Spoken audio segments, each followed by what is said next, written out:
भेंडी को आपण माने आगुर अनेक प्रकार तो निहाती भाबरे बनै खाइथिबे किंतु मु सियोर जे आपण माने एई प्रकार आगुर केबे भी बनै नथिबे। आ आपण माने जानि छथि भेंडी रे ए रेसिपी बनै पे आपण को अति बेसी रे 5 ରୁ 7 मिनिट ही लागिबो। ताहले चलंतु आ जमा भी बेसी देरी न करे चलंतु फटाफट रेसिपी हमर स्टार्ट करि नबा। नमस्कार जिनुस सिंपल रेसिपी जुको आपण माने को अनेक अनेक स्वागत। एई रेसिपी बनेबा पई हमकु प्रथमे तो भेंडी दरकार। एठी मु 200 ग्राम पाखा पाखी भेंडी नेइची। भेंडी को आगुर मु भल्ला भाबरे धोई कि नेइची। आपण माने सब बेले भेंडी काटिबा आगुरु ही धोई कि नेबे। एठी भेंडी सब को मु मीडियम साइज रे काटी नउची। पूरा पूरी छोटो करूनी। छोटो करबे तो एटा सिजी की पूरा पूरी फिटी जिवो। एटा देखिबा को जमा भी भलो लागेबनी। सेति पई एठी मीडियम साइज ही रखंतु। एबे भेंडी को गोटे साइड रे रखंतु। एबे गोटे छोटो बाउल नै जिबा। सेति रे हमें स्वाद अनुसार हळदी, लंका गुंड, धनिया पाउडर, हल्का टिके गरम मसला आ गोटे चमच सोरिष तेल किबा रिफाइन तेल दे सब को भलो भाबरे मिक्स करे एमिति गोटे भलिया बैटर भाबरे बनि नबा। जदि आपण माने को अलगा किछि मसला पसंद थाले सेतिरु टिके टिके ऐड करि नियंतु। नहले एतिकी मसला रे यार टेस्ट बहुत बढ़िया आसी थाए। हाउ मसला को भी गोटे साइड रे रखि नबा। चलंतु एबे गैस रे गोटे पैन केबा कढ़ाई बसी नबा।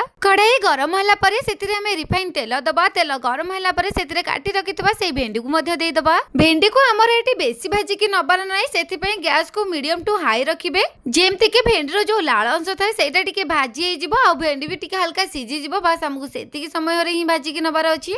देखंतु आपण माने को ठीक एमिति भाबरे भाजी के नबार अछि। चलंतु एबे भेंडी सब को गोटे प्लेट को काढी नउचे। एबे सेई कड़े रे हमें अल्प तेल दबा। तेल गरम हला परे गोटे बड़ साइज रे पियाज को छोटो छोटो करी काटी की दे दबा। पियाज को गोटे मिनिट भाजले परे सेतरा हमें 2-4 कुला रसुन सहित छोटो खंड अदा को भलो से छेची की बता दे दबा। एबे मसला सब को हमें आउ 2 मिनिट पई भाजी नबा। एठी हमको बेसी भाजी के नबार नै। हल्का टिके कंचा अंश जिबा पर्यंत ही भाजी के नबा। आउ एबे सेई मसला रे मु फाळे टमाटो को छोटो छोटो करी काटी की दे दोछ। आउ स्वाद अनुसार हमें लूण दे दबा। टमाटो देला परे हमें सब को आउ गोटे मिनिट पई भाजी सेतरे से भाजी रखितबा भेंडी को मध्य दे दबा। आउ भेंडी देला परे सब मसला को गोटे तर पई भलो से मिक्स करि नबा। आउ मिक्स कला परे सेतरे से गोली रखितबा आगुरु मसला बैटर को सेतरे दे दबा। आउ मसला देला परे हमें सब को से मसला रे भलो से मिक्स करि नबा। जेमति कि हमर मसला सब भेंडी रे भलो भाबरे लागि परिबो। आउ जदि आपण माने ए पर्यंत मो वीडियो को भी देखुचंती ताले चैनल को लाइक एंड सब्सक्राइब करबा को जमा भी भूलिबेनी। हां ऑल बटन को प्रेस करि नियंतो जा फल कि मु जहाँ भी सब वीडियो अपलोड करी से सब आपण मन पाखरे अति सहज रे ही पहुंच परिबो।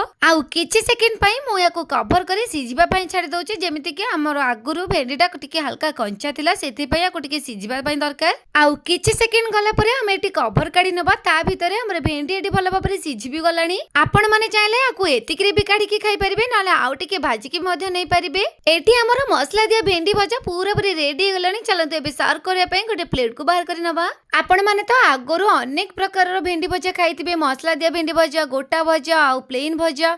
किंतु आगुरु एई भजाटा आगुरु केबे भी बने नथिबे। तो मो मतरे आपण माने गोटे थर एई भाबरे बनांतु। याकु तो एटी देखिले जानि परथुबे एटा केते टेस्टी आ टेम्पटिंग बनी जे। मते तो एटा बहुत बढ़िया लागिला। आ आपण माने गोटे थर बने निश्चिंत भाबरे खांतो। आ कमेंट माध्यम रे निश्चिंत भाबरे जणातो एटा केमती बनिथिला बोली। जदि आपणक घरे के सेमती अछंती जे भेंडी खाइबा को बिल्कुल भी पसंद करंतनी तो सेमान को गोटे थर एमती भाबरे बनै कि दियंतु। आउ याकु आपण माने गरम पखाळ रोटी सबुतरे खाइ परिबे। आउ एमती सब रेसिपी देखिया पे चैनल को सब्सक्राइब करबा को जमा भी भूलिबेनी। रहउची नमस्कार। पुणी देखाबा आगामी गोटे नुवा वीडियो रे।